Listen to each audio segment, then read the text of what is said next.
मैं कभी नहीं समझ पाऊंगा कि क्यों मैंने अपने बेटे को मिट्टी दी, जबकि उसे मुझे मिट्टी देना चाहिए थी।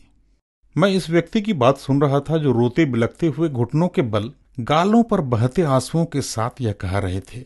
उन्होंने इस बात का वर्णन किया कि किस प्रकार उनका बड़ा बेटा एक कार दुर्घटना में मारा गया। उन्होंने मुझे बतलाया कि जब उनके बेटे की मृत्यु हुई तो उसके पेंट की जेब में उसे एक 10 पैसे का और 1 पैसे का एक सिक्का मिला। जैसे जैसे समय बीतता गया उन्हें कभी कभी घर की विभिन्न जगहों में 10 पैसे का सिक्का और 1 पैसे का सिक्का मिलने लगा। ऐसा कई बार हुआ तो वे इस बात से परेशान होने लगे। उनको यह विश्वास हो गया कि उनका बेटा उनसे संपर्क करना चाहता है।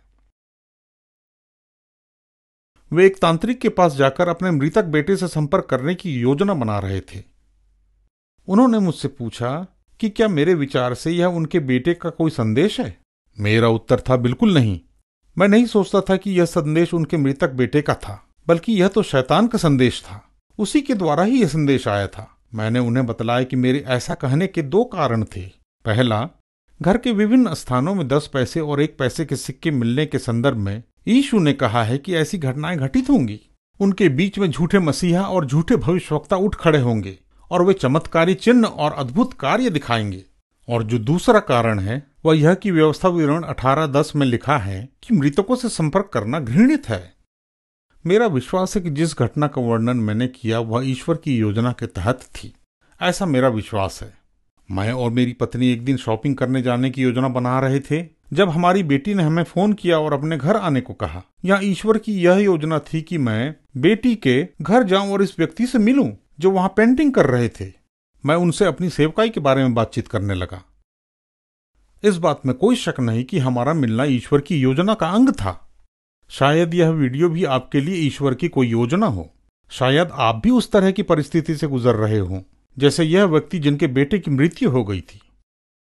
यदि ऐसा है तो मैं आपको विश्वास दिलाता हूं, हम में से जो प्रभु से प्रेम रखते हैं और पवित्र जीवन जीते हैं वे सब मृत्यु के बाद अपने प्रियों से मिलेंगे, क्योंकि हम स्वर्ग में हमेशा साथ रहेंगे। जिनसे आप बेहद प्रेम करते हैं उनकी मृत्यु के कारण उनसे बिछड़ना पीड़ादायक और दुखदायी बात है।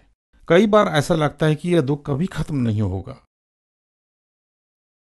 हम दुखी तो होते हैं, पर इन्हें जीवन की सच्चाई मानकर स्वीकार करने से हृदय के घाव जल्दी भर जाते हैं और हमें सांत्वना मिलती है। लेकिन शैतान से बचिए जो आपको सांत्वना के लिए तांत्रिक के पास ले जाने के लिए बहका रहा है। उसके पास मत जाइए।